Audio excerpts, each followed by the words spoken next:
Hello, it is IARESMART. I'm here to review the episodes 4 through 6 of Andor because, well, I reviewed 1 through 3. I figure rather than just reviewing the whole season when it's done, I'm just going to record it, review it in chunks because I think that's easier. So anyway, holy crap, this series is so good. If you're not watching it, just go watch it, okay? Like, I'm going to talk spoilers in this video for these episodes, so just go watch it, alright? Now, I think a lot of people are just kind of skipping on it because, you know, Kenobi wasn't as great, and Book of Boba Fett wasn't as great, and some of you might not respect my opinion anymore, because, you know, I did say I liked both of those shows, both Kenobi and Book of Boba Fett, but even I will admit, Andor is way better than either of those shows, okay? I'm saying it, alright? I'm saying I really liked Kenobi, and I thought Book of Boba Fett was okay, but this show is better, alright? I will admit that.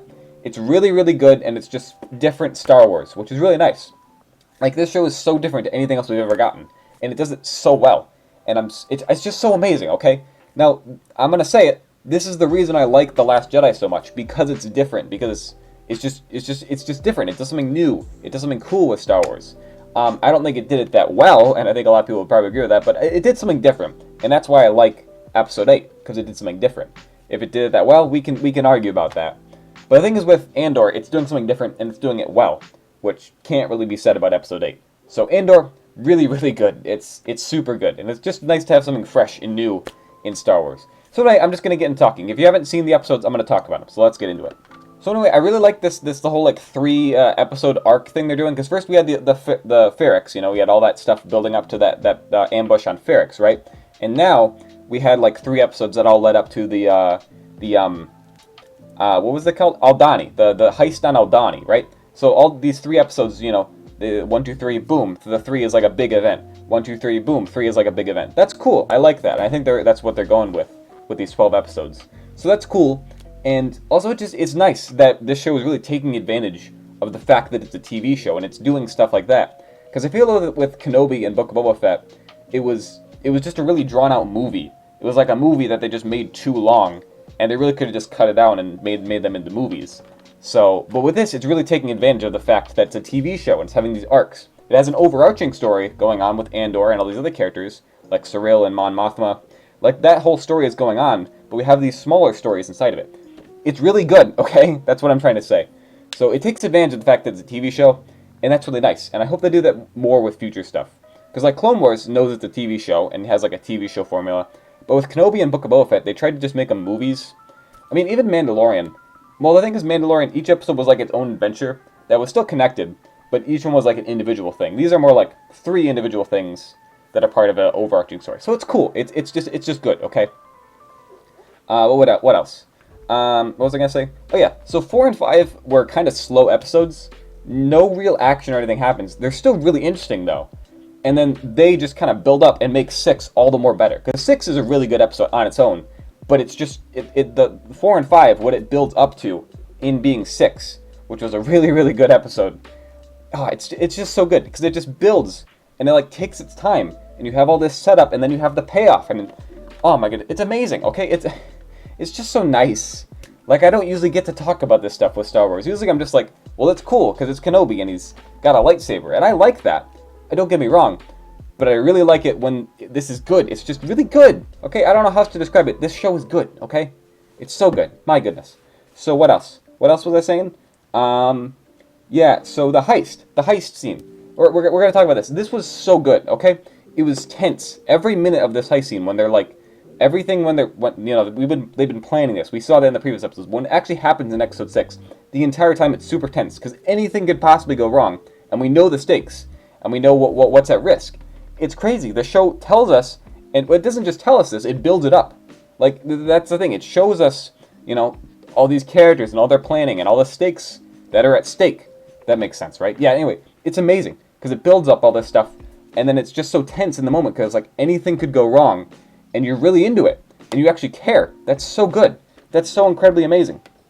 Like, I want to compare this to Kenobi again. Sorry to keep trashing on Kenobi, but, like, in Kenobi, probably the worst episode is the one where he goes to Fortress Inquisitorius. Because he just shows up. Kenobi just waltzes in to one of the most high-security places that the Empire has. Literally the base of the Inquisitors should be, like, one of the most high-security places ever. And they're just like, oh, well, no one would be dumb enough to invade it, so it doesn't have high security. What?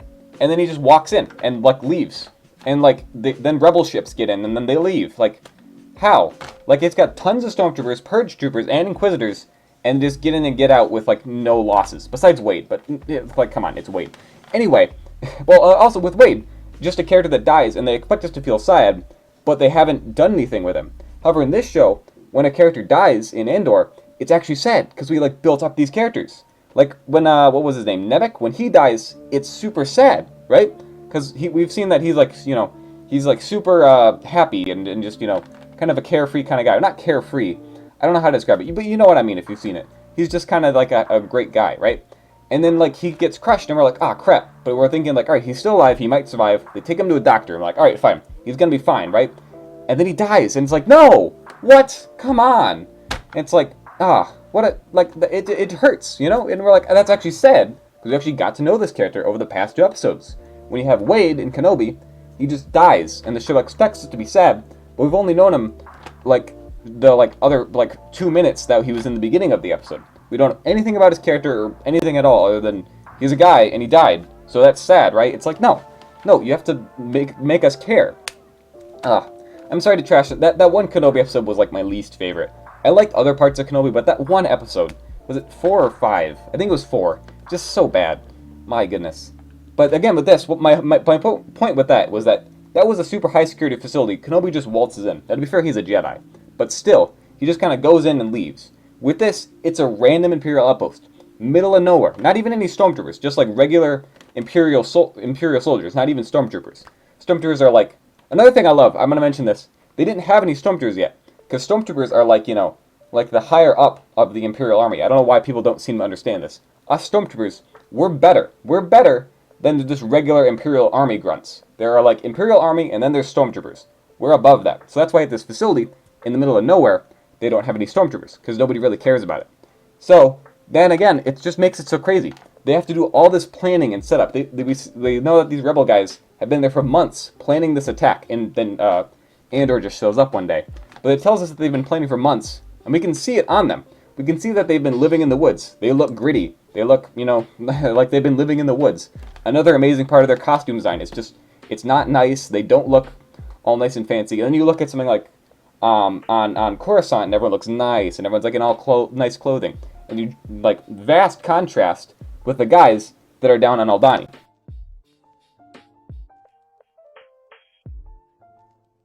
Again, crazy. Like, this show is so smart, and I love it.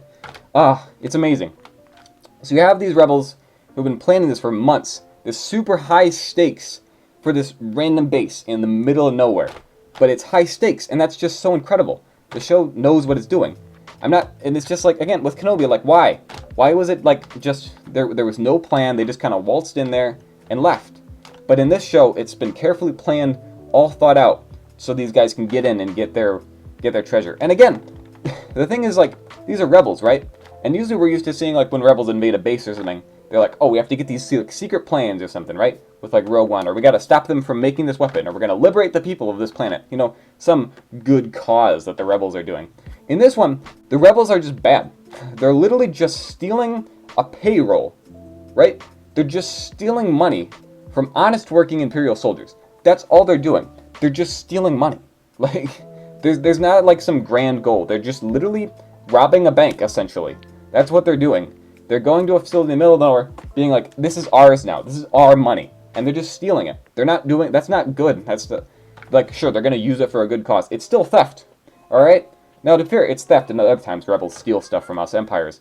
But, like, they don't even have a good reason for it. It's literally just, we're taking this money because we want money. And it's like, you're literally just stealing that money from the soldiers. Great. Now those soldiers can't, you know, put food on the table for families. Bet you didn't think about that, rebels. My goodness. But again, that whole, it's amazing, because we're seeing the good and bad of both the rebels. Like, usually we only see the rebels as good, and we only see the Empire as bad.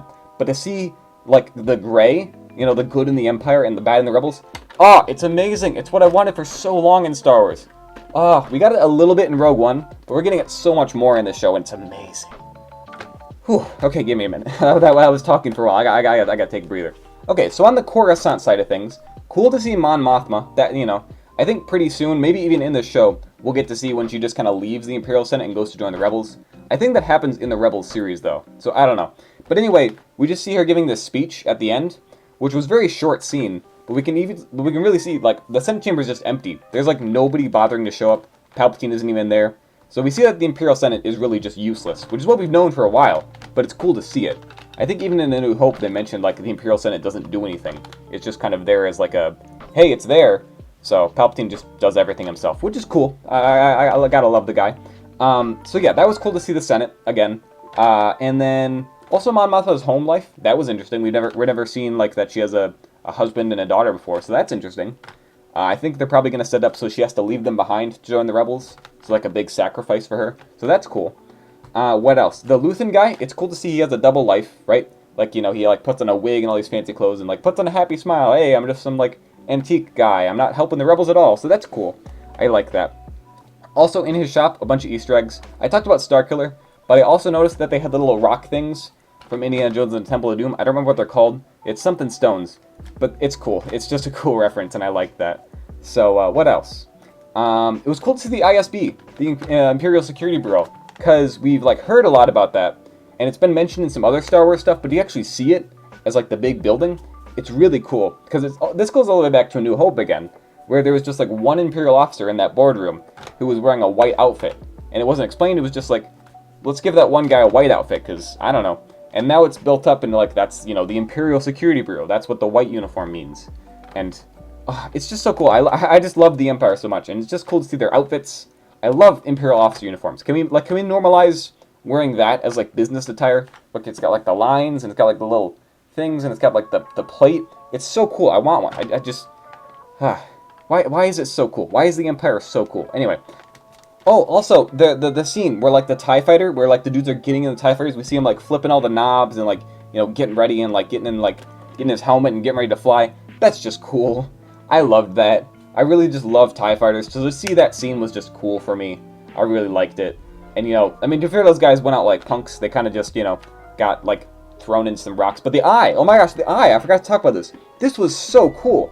Like, again, this is a thing they've been, like, building up. They keep mentioning, like, oh, on Aldhani, there's, like, this festival, and there's, like, an eye, and it's this big, cool thing, and we're like, okay, that sounds cool, can't wait to see that. But it was so good.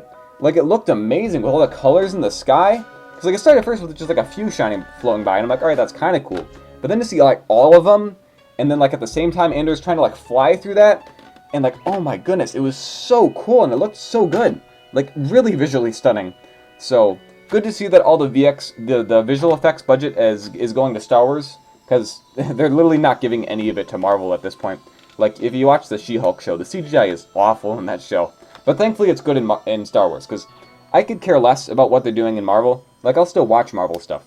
But just make Star Wars good, okay? I don't really care what you do with Marvel. Just make Star Wars look good. Because, oh my gosh, that scene looked so good. Like, I was just gushing over that. That looks amazing. Also, there's this, in the last episode, this Imperial engineer guy shows up. That's just what they call him. I don't remember if he had a name. Anyway, he's just, like, with the family. Then the rebels show up and start pointing guns at everybody, right? And then this guy is like, ah, crap. And he then points his gun and is like, hey, let the kid go, right? Doesn't say, like, ah, you pesky rebels, I'll stop you. He says, let the kid go. Like, and then the rebels shoot him. Like, this guy is a hero. You can't tell me this Imperial officer guy is not a hero, alright? You cannot disagree with me on this point. This guy is a hero. He is a good guy, alright? Look at that. We have an Imperial who's a good guy and the rebels are the bad guys, alright? He's trying to save this kid who's, you know, trapped in this situation. He's like, hey, let the kid go. And the rebels are like, no, we're gonna be evil and we're gonna steal stuff. Because rebels suck. Empire is the best. Please join the Empire. We're amazing. I love this guy so much. Honestly, he was taken from us too soon. Rest in peace, Imperial Engineer. We will miss you. You will be missed. Oh yeah, and then there's this like a radio guy. This guy who's like listening on the radio for all the Imperial communications. He notices something's wrong, and he's like, "Hey, what the heck? All our communications down." This other guy's like, don't worry about it. It's probably just the eye. You know, it's screwing with our things." And he's like, "Nah, there's something wrong." So he gets a bunch of dudes together, and then no. First he like hears the rebel communications. Like, ah, crap, something is wrong. He gets a bunch of guys together, goes down there, says, "Hey, what the heck is this?" And then I'm pretty sure he died too. So again, another Imperial hero, you know, who was like, "Hey, this is wrong. I'm gonna stop this." And he died.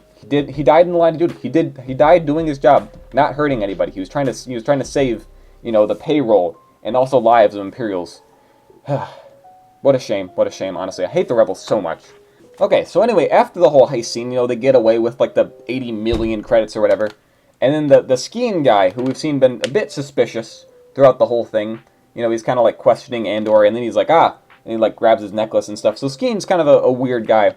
And at the end, it's just revealed, hey, Andor, wanna, like, leave with the money? We could kill him. We could just take the money. It'd be super easy, man. We could split it. And then there's like, nah, and just shoots him dead. And it's like, whoa. But then it's like, nah, that made sense. Like, Scheme was definitely gonna stab him in the back. So that's crazy. That hit hard. It was like, no, come on. Because we already lost most of the crew, like, in the actual assault. We had like the one guy who used to be a stormtrooper. He died. I don't remember his name. I'm sorry. We had the officer guy. He also died. The Nemec died, but he died in a surgery. And then the other lady, the one lady that was with Andor, she was still there. She's alive. And the other lady, again, I don't remember their names very well. I'm bad with names, and also they're rebels, so I don't care. She was still on Aldhani, so she's still there. So I'm wondering what will happen to her. But yeah, so almost all of them died. And then, finally the Skeen is just like, betrays them, and Andor has to shoot him. And it's like, ah, dang, crazy. So, I don't know. It's kind of like Rogue One, where almost everyone, where everyone died. So, I don't know. I like that, the sacrifices of war and all that. I don't know. It's cool, okay? Huh. But yeah, Skeen's betrayal and when Nemec died, those hit hard for different reasons, but both of them were just like, ah, dang, that hurts. That really hurts. Even though they're rebels, it still got an emotion out of me, alright? I will admit that.